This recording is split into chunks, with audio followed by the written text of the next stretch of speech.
Assalamualaikum warahmatullahi wabarakatuh. Perkenalkan, nama saya Alfiana Rahmawati, NPM 20 10001. Saya mahasiswa PMM Mandiri dari Universitas Muhammad Riyadi Surakarta.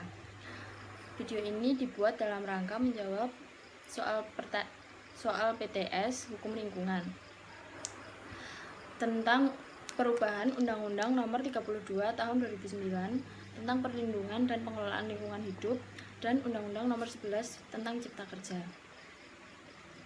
Dalam perubahan ini terdapat beberapa poin perubahan. Poin perubahan yang pertama yaitu izin lingkungan. Pada Undang-Undang PPLH pasal 40 disebutkan dalam angka 1, izin lingkungan merupakan persyaratan untuk memperoleh izin usaha dan atau kegiatan. Angka 2, dalam hal izin lingkungan dicabut, izin usaha dan atau kegiatan dibatalkan.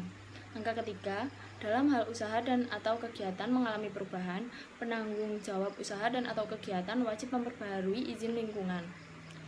Sedangkan dalam Undang-Undang Cipta Kerja pasal 40 ini dihapuskan.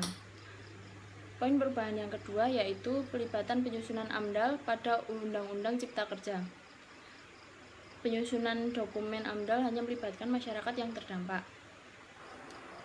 Sementara pada Undang-Undang PPLH sebelumnya dilibatkan juga pemerhati lingkungan. Pada pasal 26 UU PPLH, angka 1 dokumen AMDAL sebagaimana dimaksud dalam pasal 22 disusun oleh pemrakarsa dengan melibatkan masyarakat. Angka kedua, pelibatan masyarakat harus dilakukan berdasarkan prinsip pemberi informasi yang transparan dan lengkap serta diberitahukan sebelum kegiatan dilaksanakan. Angka ketiga, masyarakat sebagaimana dimaksud pada ayat 1 meliputi A. Yang terkena dampak, B. Pemerhati lingkungan hidup, C. Yang terpengaruh atas segala bentuk keputusan dalam proses AMDAL. Angka 4, masyarakat sebagaimana dimaksud pada ayat 1 dapat mengajukan keberatan terhadap dokumen AMDAL. Pada Undang-Undang Cipta Kerja, angka 1, dokumen AMDAL sebagaimana dimaksud dalam pasal 22 disusun oleh pemrakarsa dengan melibatkan masyarakat. Angka 2, penyusunan dokumen AMDAL dilakukan dengan melibatkan masyarakat yang terkena dampak langsung terhadap rencana usaha dan atau kegiatan. Angka ketiga, ketentuan lebih lanjut mengenai proses pelibatan masyarakat sebagaimana dimaksud pada ayat 2 diatur dalam peraturan pemerintah.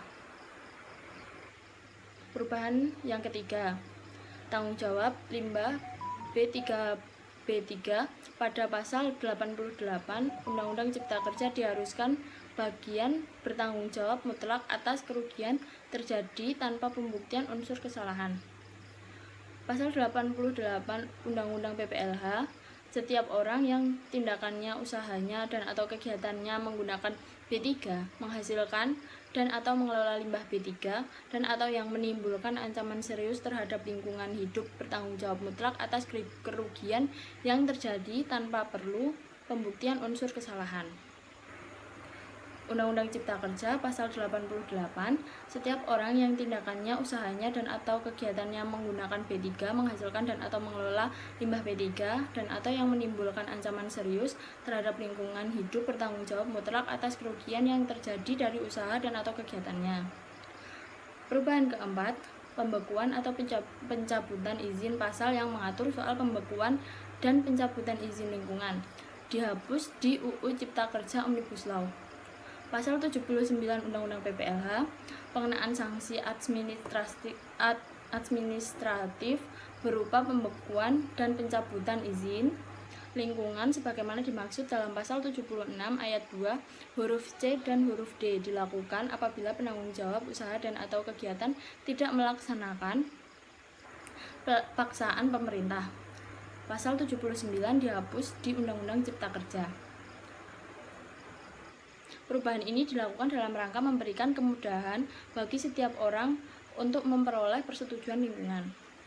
Demikian jawaban yang bisa saya berikan. Maaf bila banyak kesalahan. Assalamualaikum warahmatullahi wabarakatuh.